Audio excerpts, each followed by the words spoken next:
Hi, it's Anne from Unity Physiotherapy and Wellbeing. So, compassion has become a bit of a buzzword in certain contexts, especially ones like chronic illness, workplaces, and wellbeing spaces. There are many myths and misunderstandings about compassion.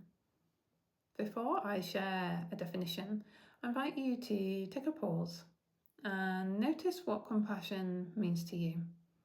So, consider, what is compassion to you? What does it mean to you? How do you feel about it? So take a pause and simply reflect on this. What does compassion mean to you? You can jot things down if that's helpful. You could write down your description of compassion, or what it means to you, or maybe what some of the qualities of compassion are to you. Simply notice what compassion is to you. Maybe noticing your initial reaction to that question or to the word compassion. Maybe noticing what sorts of sensations are present in the body, what sorts of thoughts, what you believe about compassion. Maybe there are some images. Simply notice what comes up. There's no right or wrong with this, no judgment, simply noticing what comes up.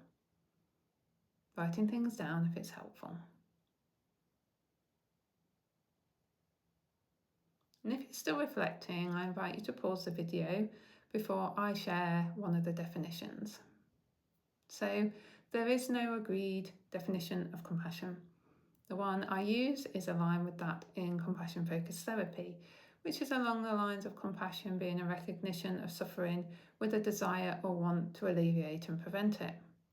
In this definition, there are two aspects. There is the recognition of suffering and the desire or want to alleviate it, and that's the wise action part. And it comes from a place of care and commitment. In compassion-focused therapy, compassion is a motivation. It's a motivation from a place of care and commitment. Some people will say it's a feeling, and feelings are part of it, and there's that caring motive. So it's also associated with a compassionate mind state in compassion-focused therapy. We have lots of different mind states, including an anxious mind state, a self-critical one, an angry one, a compassionate one. And they're all associated with different aspects. So different thoughts, beliefs, feelings, sensations, nervous system states, body postures, behaviours. So the compassionate mind state is associated with, as I said, a caring commitment. And there are certain behaviours, body postures, voice tones, different things that are associated with it. It influences how we relate to ourselves and others, and ultimately how we show up in the world too. As I said, there are many myths about compassion, and I'll cover that in another video, but I will mention that one of the really common ones is that compassion is weak or soft, and it's actually the opposite of that. It takes great courage and strength to be with suffering, rather than avoid it or try and jump into fixing. And there's nothing to fix, we're not broken. So it's a way of being with what's present, and we need great courage and strength to do that sometimes. So it's not an easy thing to do. So compassion helps us be with in a way that helps us understand, in a way that helps us take wise action to alleviate or prevent suffering, in a way that supports safety, in a way that supports growth and healing.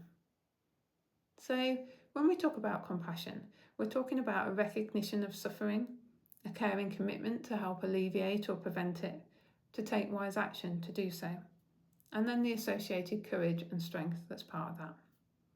So I'd love to know what your definition of compassion is, what compassion means to you. Does it mean the same since listening to this video? I'm curious to know. In future videos, I will share different things. The next one will be about the myths of compassion in a little more detail. And I'll touch on some of the ways we can start to embody compassion more fully in everyday life. So I hope it was helpful, and that's it for now. Take care.